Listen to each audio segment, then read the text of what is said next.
sehat. Upaya pemerintah dalam menyiapkan vaksin COVID-19 terus dilakukan. Selain penyediaan vaksin COVID-19 dengan tahapan pengujian hingga dikeluarkan izin dari Badan POM, kesiapan tenaga kesehatan juga dilakukan.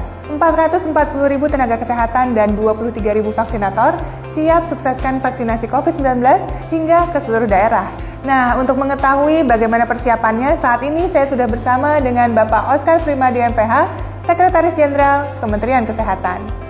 Pak Oscar, November lalu sudah ada 7.000 dari 23.000 target tenaga kesehatan, yakni para vaksinator yang telah dilatih.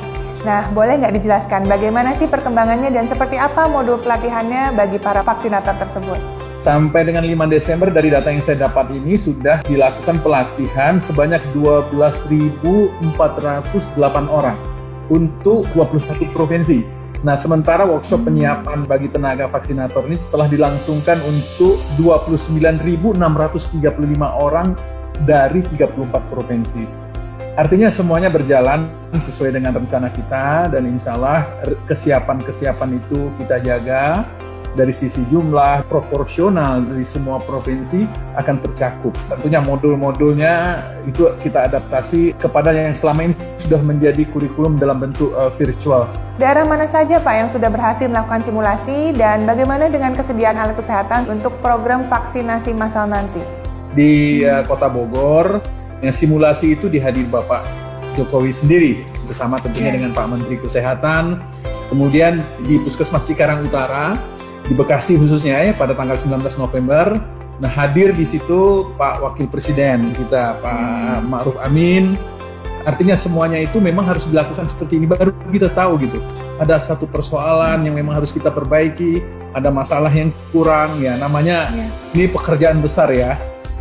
Tentang APD, Kemenkes juga menyiapkan untuk sosialisasi ke seluruh pelatihan vaksinator ini sekaligus penyediaan cold chain, logistik pendukung termasuk APD level 1-nya. Jadi rencana semuanya itu sudah berjalan dan diikuti dengan penyiapan pembiayaan yang sudah diukur dan direncanakan dengan baik. Selain proses pemberian vaksinasi nantinya, yang tidak kalah penting tentunya adalah bagaimana kita bisa mengedukasi masyarakat sebelum divaksin.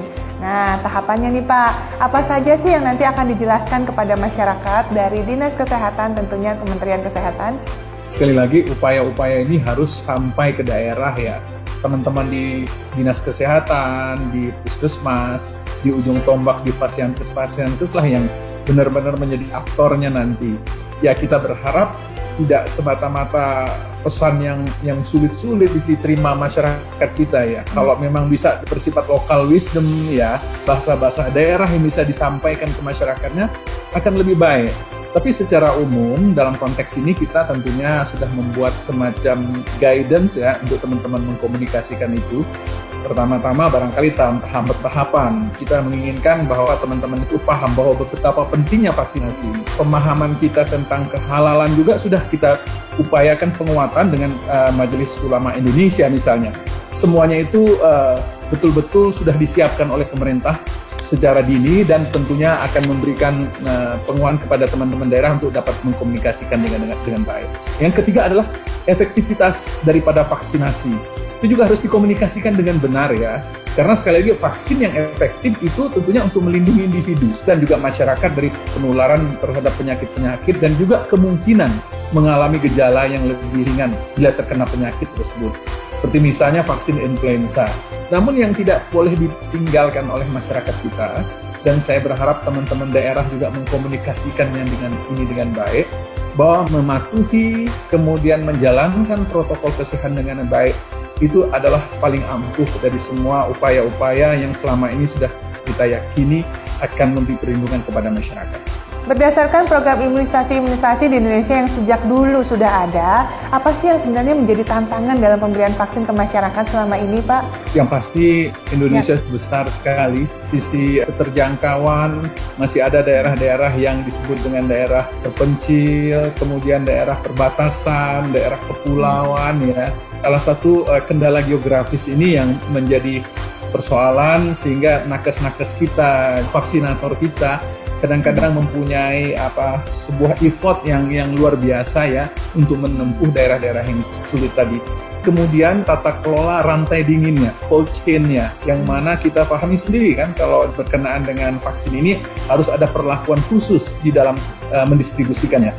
Terima kasih Pak atas penjelasannya. Terima kasih juga untuk seluruh rekan-rekan tenaga kesehatan yang berjuang untuk membantu masyarakat di pandemi ini, yang sudah terjun langsung menyembuhkan pasien, hingga para peneliti yang luar biasa bekerjanya dalam upaya meningkatkan 3T. Mari apresiasi kita semua kepada para tenaga kesehatan, lakukan disiplin penerapan protokol kesehatan 3M.